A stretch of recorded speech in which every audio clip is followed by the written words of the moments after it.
Good morning, everybody. I'm doing this video for the second time because my computer shut down before I could finish. I wanted to give everybody a heads up. I'm going for my last chemo today, so I'm very excited. Meet with the doctor this morning, and he'll go over everything, and I have a list of questions for him regarding what goes on afterwards.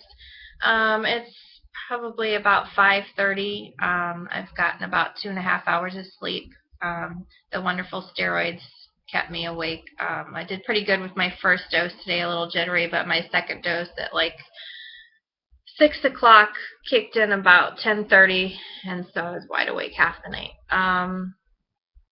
So I decided to go ahead and record a video, let everybody know different things. I don't think I've discussed different medicines that you take throughout the course, but I'm going to show everybody my nightstand and go over that real quick. This is my lovely nightstand. I usually don't have them all out, but before chemo I get them out, so it just makes things easier.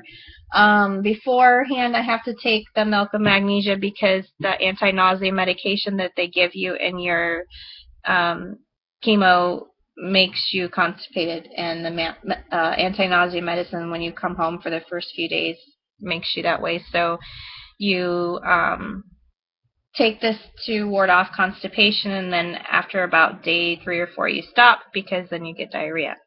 I have diarrhea medication in case it gets too bad. It's Lamodal that helps with that, and then I also carry Imodium in my purse. And that usually kicks in about, I'd say, day 5.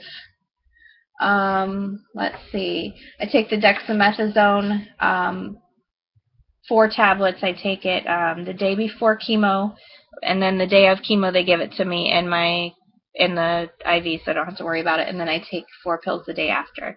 That's a steroid to help with all the swelling and the reactions that come along with the chemo. The promethazine is an anti-nausea pill that I take at night before bed, usually about the first 2 or 3 days after chemo. And then the other one I have that I take during the day if I need it, that's Zofran. That's in my purse, and I usually take that during the day because it doesn't make me too tired. If all that doesn't work, then I take a lorazepam, which helps people relax, but it's also helped for anti-nausea in your chemo. And I've had to take that to help sleep also throughout this because your normal sleep rhythms get messed up and you don't sleep. Except the first week you sleep after chemo, and then after that you're a mess. This is my normal level thyroxine I take for thyroid every morning, so I have that.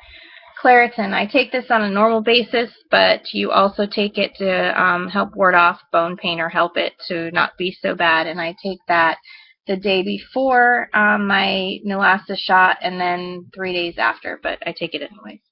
Benadryl, I have to take this the night before chemo. That helps with I get a rash and inflammation and all that, so I take that the night before, and then usually this last time I took it and it helped a lot more. I took it every day for about 5 days. Antacid, I have to take that. You start getting pretty severe indigestion the night of chemo, and usually about 4 or 5 days later, so I take that around the clock. That helps with that. So these are all my wonderful drugs. I also have stuff for thrush over there because sometimes you can get that, or yeast infections, which I hadn't had to take that, thank God, but I do have it. And I have an antibiotic in case I get another bladder infection, so I have that to take. A little out of breath, that's from the steroids. I just wanted to say that I don't want to say I envy people who are older and don't have to deal with the normal everyday things, but being younger, it has its benefits.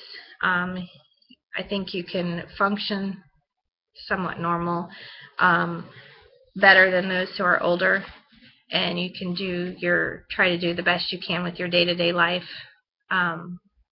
people who are older don't have to worry about having children, which makes it difficult. I try to function as much as I can to keep their life as normal for them, and it wears you out. I have to do that and try to make their life normal on a day-to-day basis. So you're dealing with drop-offs and pickups, which I have my mother, which is wonderful, but I still get them up in the morning and try to keep them on a routine. Of course, you have uniforms. Each one of them has a uniform that they have to wear certain days of the week. Keeping up with that is right now a lot. Let's see. Working, it's great because it gets you out of the house and it gets your mind off a lot of things. But when I come home, I'm tired. The Taxotere, which is from the chemo, makes you swell. So usually my ankles are pretty swollen at the end of the day. You hold water more. But you do have to drink more to flush it all out. So then you're going to the bathroom. All the little things that I don't mention. My eyes have been twitching since the second chemo, which is great. So I usually end up wearing glasses. I do wear contacts sometimes, but they also are a lot more dry than normal. So the contacts get irritated. What else? You're just tired, and you can't sleep. You come home, you're tired, you want to go lay down, you sit on the couch and you fall asleep, and then you're up 2 hours later, and it's very difficult to go back to sleep.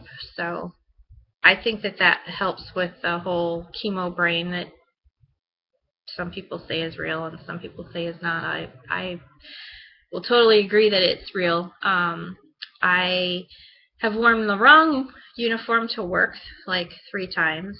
I've put my eggs in the pantry. I left my garage door open and my neighbor had to come over and shut it. I forgot my social security number when I was asked. I was on the phone with somebody for billing purposes and couldn't remember it and had to write it down, which is ridiculous.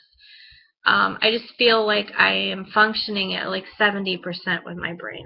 It takes everything I have to focus, and I have to focus on one thing at a time, and I can't multitask at all. It drives me nuts. So I would be so happy to get this done and hopefully resume a normal life. I'm not quite so tired. I will post in the next couple days after the last chemo, let everybody know what the doctor says. Just wanted to get everybody an update. I try to remember as much as I can in the videos, and I don't write everything down, so I forget. Have a lot of questions for him regarding the next so many years and scans and what to expect.